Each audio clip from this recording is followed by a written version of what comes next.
All right, sorry for all the background noise. Just my luck. Just as I was getting ready to start the video, truck backed in and he left the engine running. So I'll just go ahead and move forward. Starting off with the exterior, I'll do a quick little walk around. Actually, I've already done that. I'm just going to capture this on video just to let you know what I saw. Looking at the front end, it looks sturdy. This is the way the vehicle presents itself. So we'll do a quick little walk around there. Okay, moving in on the right fender. It's got a nice paint job. It looks nice and thick. What I'm looking for as well, considering the price point, is the quality of workmanship and attention to detail. I know cosmetics not going to be all that important to you, but at least you're aware of everything. All right, so looking at the front here, gaps are decent. The hood is slightly raised there in the center. Let's get some, and then there's a chip right here as well. And I got plenty of still photos. Let's get some paint meter readings. 4.5, 5, 5, and 5/1000ths of an inch. What I'm checking for is, one, how thick the paint is, that's pretty good.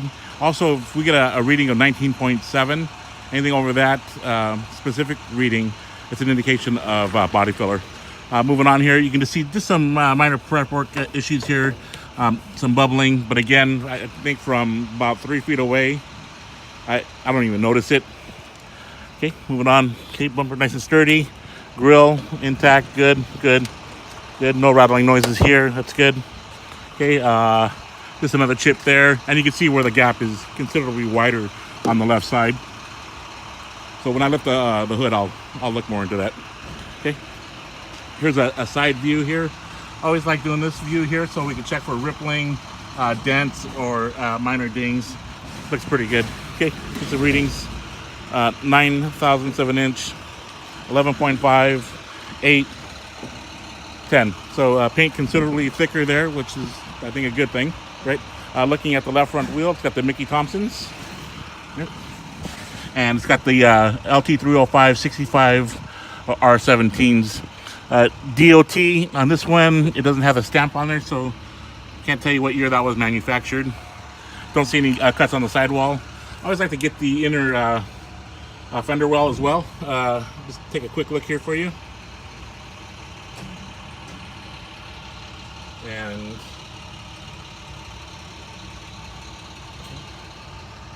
I'll have photos as well, so this kind of complements that.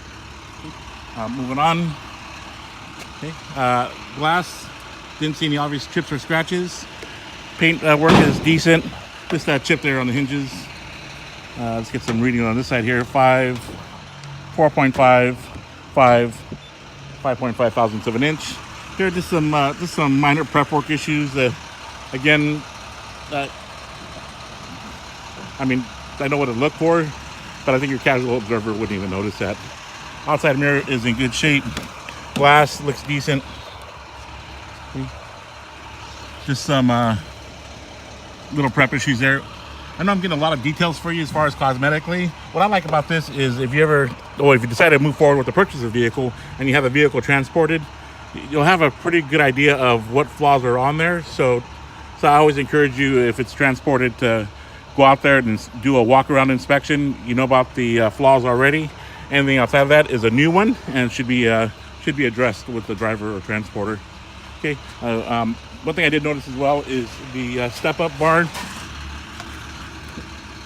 It's a little flimsy. I would like to see that a little sturdier, but I'd have second guesses about putting my weight on there consistently. Okay, put some more readings. 9.5, 13. So we're getting some really good, nice, solid readings.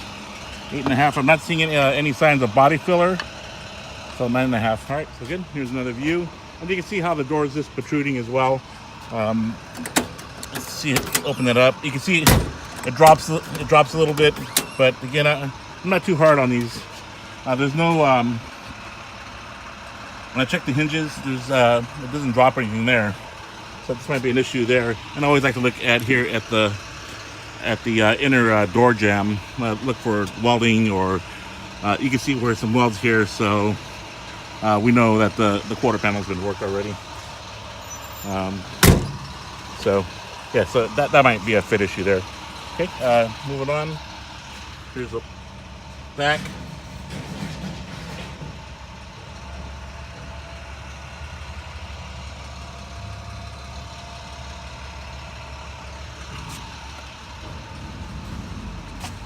Oh, and one thing I did notice too, on the front brakes, I'll see if I can get a view of that. Looks like the plate is hanging out, but the other side is like that too. So just be mindful of that. Okay. This is okay. Good. Good. Right. Get some more readings. 5, 9.5, 10. Good readings. All right. Always check the rear bumper as well. Nice and sturdy. Okay. Here at the tailgate, this release latch is flimsy, and it's got a nice paint chip right there. Okay. Now that I'm back here, let's take a quick look here. Speakers are there. Too bad it's not secured a little bit better, but they're on there. Okay, and then just a quick view inside.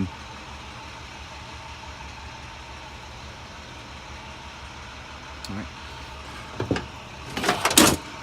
Okay, let's close that up again. Oops. There we go. Nice and secure.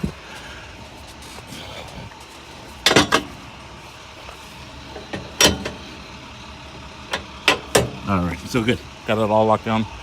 Another view here from the right side. You can see the door protruding again. Here's a view of the top side. Okay, get some more readings. 7, 11, 10.5, 14, 11. There's some chipping right here. You can see how tight it is, the fit. It's different from the other side. Tight here, bowed out right there. All right, a little difficult to open here. There we go, finally got it. Feels like the assembly here is just catching on something. Hinges are nice and tight. And again, looks like probably it's been worked right here. Maybe the panels have been replaced. Nice and smooth here. Okay. So it's got a nice little shut there. Okay, and again, a little flimsy. All right, get some more, the last of the paint meter readings. 8.5, 12, 13. So what I'm liking about this one is I'm not getting the 18.5, but that's just really thick paint, maybe a little bit of Bondo, but I don't suspect any hidden damage right there, or anything major, I should say. Okay, one last view. And usually I get Bondo readings on when I've inspected these other ones. Usually get some a lot of Bondo readings. So I liked about this one is pretty straightforward. Okay, last view. When I first arrived, the vehicle was actually being test driven. So I always like to get them as cold as possible, but I got to work with what I have. It's been sitting for a good 45 minutes, so I'm about to do the first restart. And here we go. All right, so it's fired up. Really nice. We see the gauges coming along. 40 pounds right there. Coolant sitting just below the 180 mark. Fuel gauge is reading below half, and the volts are just above 13. Okay. I always like to take a look at the exhaust. What I'm checking for here is any type of blue smoke, black smoke, white smoke, gray smoke, any kind of smoke. Definitely not expecting condensation right now, which I'm not seeing any right now. Okay. Check the other side, the right side, and looking good. Moving on to the engine bay area. It's got a nice idle. Don't hear any abnormal noise coming from the top or the bottom end of the engine. It's got a nice smooth idle. Looking at the engine bay. I got still photos of all this, but this is another place where I see a lot of rust and metal rot. So it looks like it's been taken care of, treated, or never had that problem. Nice sturdy battery support. I like seeing that. And I've already let me make sure there's not too much pressure yet. Oh. All right. What we got going on there? So, yeah, you can see where it's rubbed there before. So I'm not gonna mess with that anymore. Take a look, and I like to check for cross-contamination and or bubbling, which is an indication of some kind of internal engine failure. But looks pretty straightforward. The level has dropped since the last time I've checked it, so it's probably just low on fluid, hopefully. So that's checking out okay. And put that back on there. Okay. Again, be mindful that the belt or the fan is super close to the hose. So fluids are nice and straight. I've already checked the fluid already. Good. Brake fluid looks decent. And here's a quick look at the engine bay. Straightforward. Full of wood.